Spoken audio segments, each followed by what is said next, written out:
ধরুন আপনি একটা কোনো টেক্সট এমএস ওয়ার্ডে নিকোশে বা ভিরেন্দাতে বা ইউনিকোডে লিখেছেন। এই জাতীয় ফন্টে যদি লিখে থাকেন সেক্ষেত্রে সাধারণ ফন্ট যেটা আমরা সুতনি এমজিতে টাইপ করি এরকম যদি কনভার্ট করতে চান সেক্ষেত্রে প্রবলেম হয়।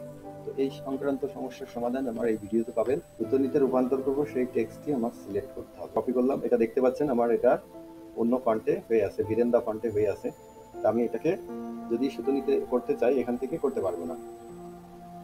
দেখুন বন্ধুরা, আমার এটা সুতনি, কিন্তু আমার সুতনি এটা হচ্ছে না।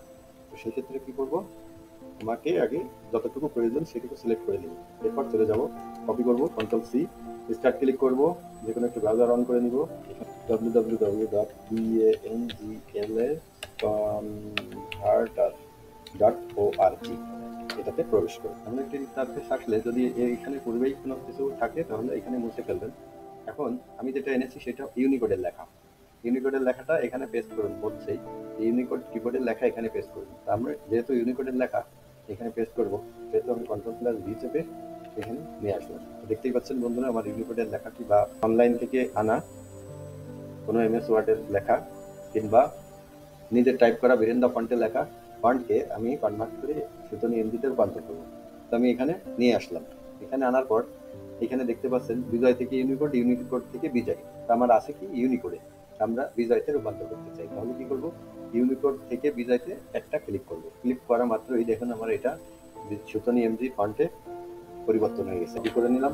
কপি করে এখন বন্ধুদের কাজ হলো এই যে লেখাটা আমার লিখেছি এটাকে ডিলিট করে দেবো, বা আমি এর উপরে পেস্ট করে দিতে পারি। তাহলে আমার যেহেতু সিলেক্ট আছে এর উপরই বসে যাবে। তো আমি ডিলিট করে দিই, এইখানে আমি পেস্ট করবো।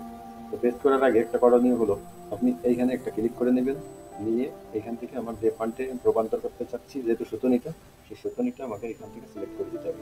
বা আপনারা চাইলে এখানে লিখে দিতে পারেন সুতনি। দেখেন চলে আসছে, এন্টার প্রেস করবো, এখানে একটা ক্লিক করবো, কন্ট্রোল প্লাস ভি চাপ দিলে আমার বন্ধুরা দেখেন লেখাগুলো আমার সুতনি এমজিতে পরিণত হয়ে গেল। তো আপনাদের এই সুতনি থেকেও যদি নিকষে পরিবর্তন করতে চান, বা অনেকেই সুতনিতে লিখে থাকেন নিকষে কনভার্ট করতে পারেন না, তো তারা চাইলেও এটা করতে পারবেন। ছোট্ট আমি খুব সংক্ষেপে এটা দেখাচ্ছি। ধরুন আপনার এই অংশটুকু নিকষে লিখতে হবে, বা কোনো একটা বড় ফাইল আপনি নিকষে সুতনিতে লিখে ফেলেছেন, বাট নিকষে লিখতে অর্ডার দেওয়া হয়েছে। তখন কি করবেন, আপনি সেই সুতনির লেখাটুকু সিলেক্ট করবেন, কপি করবেন, আবার সেই ওয়েবে চলে আসবেন। আমরা এই ওয়েবে আসা দেখলাম, ওয়েবে এসে এটা মুছে ফেললেন।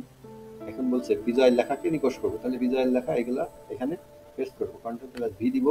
এরপরে নিচের দিকে দেখতে পাচ্ছেন বিজয় থেকে ইউনিকোড, এখানে ক্লিক করবো। ক্লিক করলে বন্ধুরা এখানে দেখতে পাচ্ছেন কপি করব, করে আমার যেখানে প্রয়োজন সেইখানে নিয়ে পেস্ট করে দিব, কন্ট্রোল প্লাস ভি। বন্ধুরা এখানে দেখতেই পাচ্ছেন আমার সুতনি এমজের ফন্টটি কিভাবে নিকষে পরিণত হয়েছে।